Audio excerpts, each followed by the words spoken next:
All I know is you better leave that box of broth and those bouillon cubes on the shelves in the grocery store, because I'm gonna show you one of the most fundamental things in all of cooking. I'm gonna teach you how to make a homemade chicken stock. It's easy to make, it's absolutely delicious. The first thing we need to prepare is mirepoix, and that's the combination of onions, carrots, and celery. And the percentages, to be exact, are 50% onions, 25% carrots, and 25% celery. But for me, I'm not gonna follow that because I like a lot of vegetables in the chicken stock. So let's start by roughly chopping up some yellow onions. Be sure to keep the peels on them. They're gonna add a lot of great flavor to this stock. Next to the carrots, roughly chop, leave the peelings on. Be sure to wash your carrots ahead of time. Same thing with the celery, all those leaves all the way down to the root end. It's delicious in this stock. Next, I've got some leeks with a lot of the green missing. This is perfect. Go ahead and roughly chop those. Next, some mushrooms. I've got just some leftover buttons and cremini. It's gonna be really, really good in this. I'm also gonna hit it with a few garlic cloves. Really, you can use a ton of different vegetables to enhance the flavor of the chicken stock. And honestly, I think this is the best way to go. I always just suggest people, man, to if you have extra peelings or anything like that from carrots or onions, put them in a bag, pop them in the freezer. You got a couple extra mushrooms, do the same thing. All of this stuff is super good in a stock. Okay, at this point, let's bring out the chicken. I've got some leftover chicken bodies, some gizzards or the neck. I've also got some chicken backs and some chicken feet. I can see how maybe just looking at this would make you feel a little bit uncomfortable, and maybe it looks a little barbaric, and I totally get it.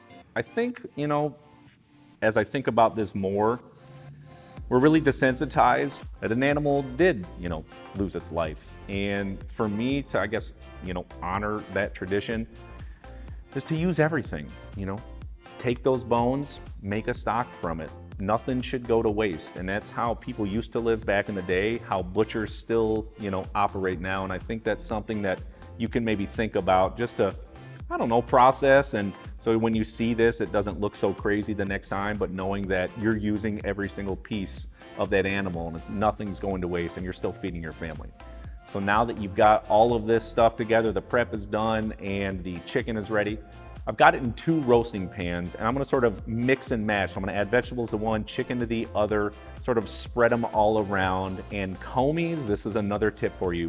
We're gonna roast this stuff up because a roasted chicken stock is gonna taste infinitely better than something you just boil on the cooktop. So add a little bit of olive oil. Using your hands or a spoon, mix all of this goodness together to make sure all those ingredients are coated in that oil. We're going in the oven on 425 degrees. It's gonna take in between 45 and 60 minutes. And we're not really looking for a full caramelization or anything crazy like that. We just want them browned. And it's even these simple techniques of roasting up, getting as much flavor as possible so you can make the absolute best homemade food on the block, my friends. So now that they're at this point, add all this goodness right to that pot. We're gonna put it right on our cooktop. And for a little bit of herbs, we're gonna add in some fresh thyme sprigs, some Italian flat leaf parsley, gonna hit it with some bay leaves. Last but not least, some peppercorns. Now we wanna fill it up with water, some cold water. And you wanna get it until it's about 6 inches over the top of the ingredients. So wherever your ingredients are, the water should be up here. Now we simmer it on low heat.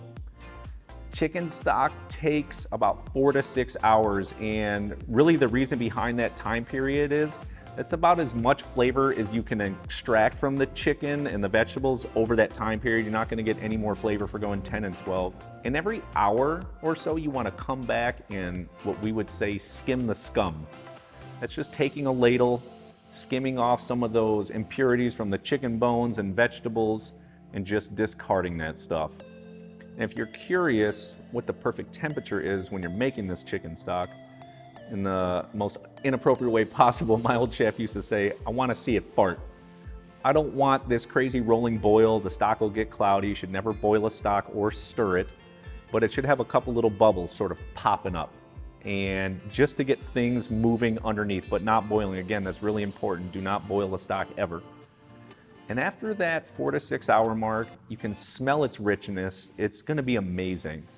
What I'm gonna do now is run it through a fine mesh strainer into a big old container, and then you need to chill it immediately, whether that's in an ice bath in your sink, but I'm guessing most of y'all aren't gonna do that. So just pop it in the refrigerator, let it cool down completely before adding a lid, and you can put it in the freezer to store it, or you can use it as you need it. But let me say one more thing. For those of you who want to extend recipes and love getting as much out of food as possible, there's something I'm guessing most of y'all haven't heard, and it's called a remoulage.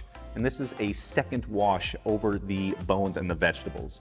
So don't necessarily discard all that stuff after you strain it.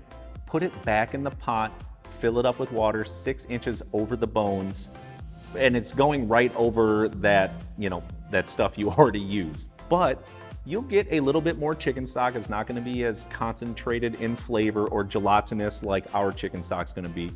It's so delicious. It's fundamental. You can use it in soups, in sauces, to braise meats with. Now check it out and put it into my homemade matzo ball soup recipe because it's gonna be insane, and I'll catch you on that video.